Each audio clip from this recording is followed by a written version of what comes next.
Trump's order to resume nuclear weapons testing. I'm joined now by national security expert and author Joe Cirincione. Joe, thanks so much for joining us. A lot of your work focuses on nuclear nonproliferation. What, in your view, is the danger of restarting nuclear tests? Well, the United States currently enjoys an advantage in nuclear technology, nuclear knowledge. We have conducted over 1,000 nuclear tests since the very first in 1945, more than all other countries combined. So we now use that knowledge to use our advanced supercomputers and other techniques to simulate nuclear tests, to model nuclear tests. We don't need to explode these nuclear weapons anymore. If the president is serious about this and starts nuclear testing again, other countries will undoubtedly follow. Russia, as you just noted, will start testing again. China's only conducted 45 tests. They would love to test again and break the moratorium. India, Pakistan will soon follow. The president may have inadvertently started a dangerous new phase of the nuclear arms race that we're in currently. If the U.S. does move ahead with testing, more testing, how would it work and where would it take place?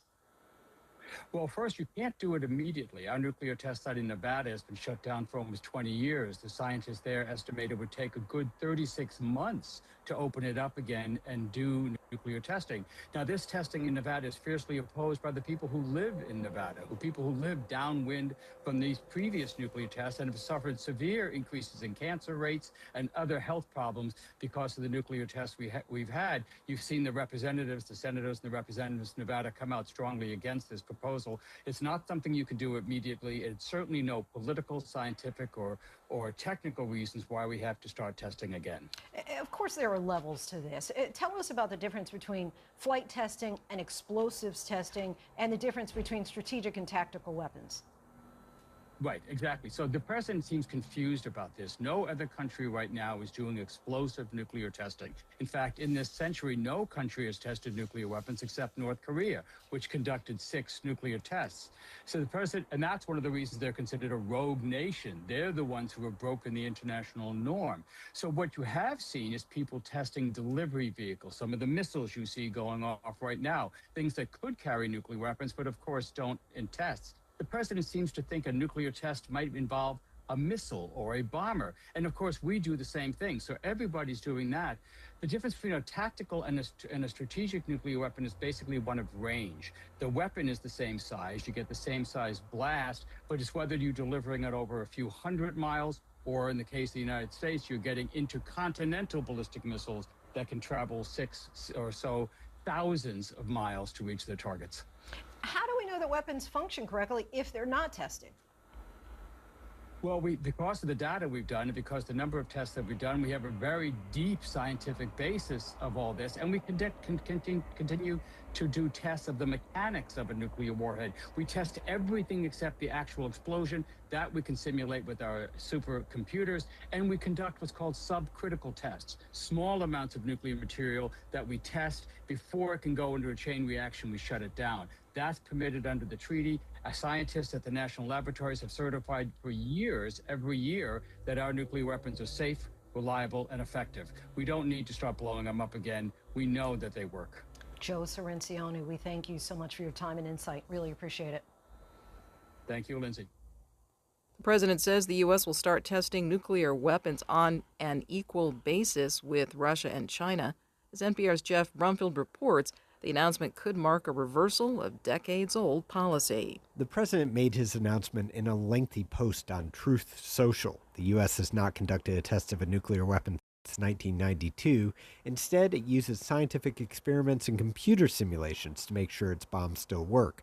The voluntary test moratorium has been in place since the end of the Cold War as part of an effort to maintain nuclear stability. It's not entirely clear what resuming testing on an equal basis means. The U.S. is not prepared to conduct a nuclear test in the near term, and China and Russia haven't tested their nuclear weapons in decades either, though both nations have been modernizing their arsenals in recent years. Jeff Brumfield, NPR News.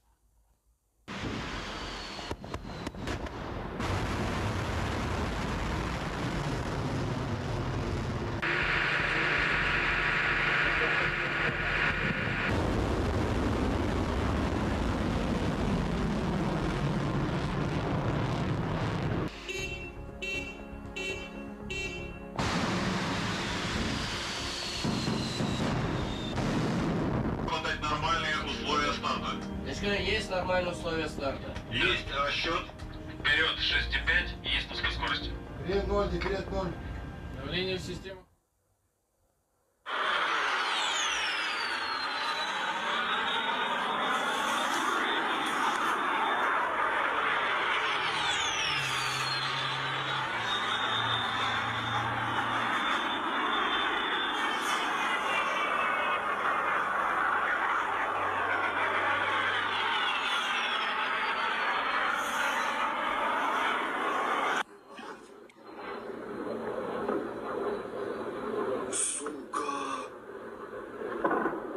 Хату прячь. Чего там? Ебать. Пизда. Ебать. Сука. Ебанутый нахуй. Пизд. I can tell you, you'll see those files that I shared with you. They did find stuff. There was an incident in October of 1982 over an ICBM base where UFOs popped up, was observed over this base where the missiles are pointed at us, United States. These UFOs perform incredible maneuvers. They split apart, they fuse back together, they'd appear and disappear. And right at the end of this 4-hour period, the launch control codes for the ICBMs lit up. Something entered the correct codes. The missiles were fired up and ready to launch, and they down. The Russian officers were panicking. The UFOs they disappeared. The launch control system goes back to normal. Colonel Sokolov and his team came in, took the thing apart, could not figure out what it was. It wasn't a power surge or EMPs or some of the baloney excuses that our country has given for similar events involving our nuclear missiles. They thought it was a message from wherever the UFOs were from. And that's a chilling thing. I mean, we were a couple of seconds away from World War III starting, and the UFOs were responsible for it. I can tell you.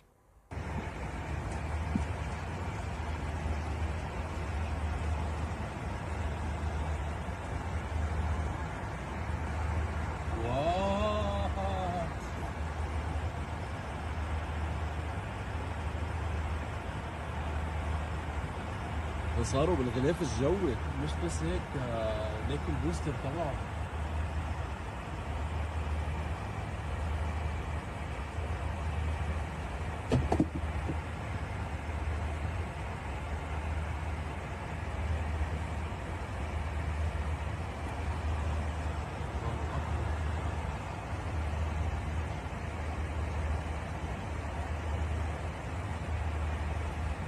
هيك عم يعطوكم ولا كأنه لا عم يطلعوا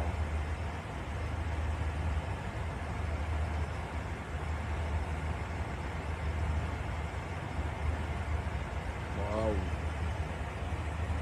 لك بس يصير فوق الغلاف الجوي كيف بيختفي